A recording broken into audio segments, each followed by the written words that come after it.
and I have known each other for 59 years. In 1962, on Monday, the 9th of July, the same date as today, we were members of a group of 240 young men who arrived here at the Coast Guard Academy to be sworn into the Corps of Cadets as the class of 1966.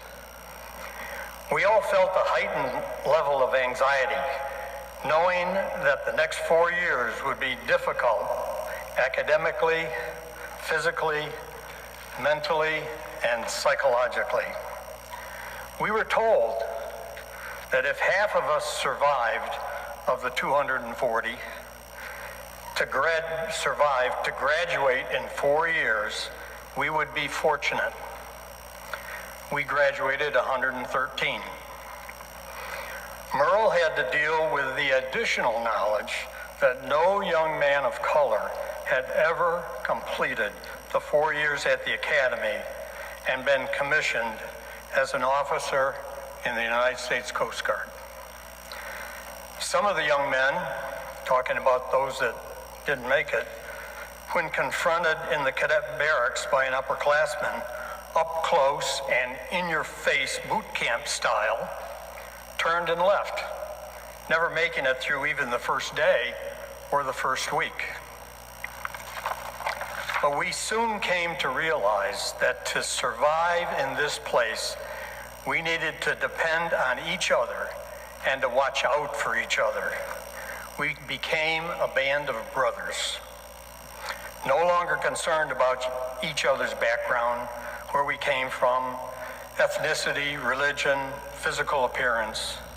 The success of the group was more important than our individual desires, needs, or past experiences. Merle, like each of us, was a member of our team, welcomed, admired, valuable. Just a fellow swab struggling to survive. As the years went by and we moved up within the Corps of Cadets hierarchy, that camaraderie and dependence on each other continued. The most widely remembered part of Merle's personality was his propensity to tell a story or anecdote with a little droll giggle throughout. You knew in advance that the ending or punchline was going to be amusing. And I noticed that MJ, his son, inherited that from his dad, talking to him last night. In June of 1966, we had finally made it to the end. We were the survivors and had beaten the system.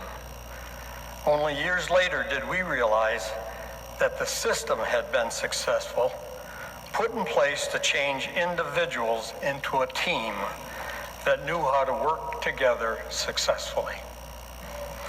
Some of that original band of brothers made it a career and retired from the Coast Guard, as I did. Some resigned their commission and went into other vocations. Most married, and maybe divorced, and raised families. But when we see each other again, it is like time has stood still and we pick up from when we last saw each other. And some of his classmates are here, but those that are Merle's classmates, my classmates, raise your hands. Welcome.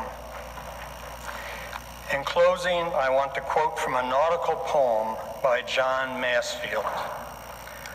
And all I ask is a merry yarn from a laughing fellow rover, and a quiet sleep and a sweet dream when the long trick's over. We will miss Merle.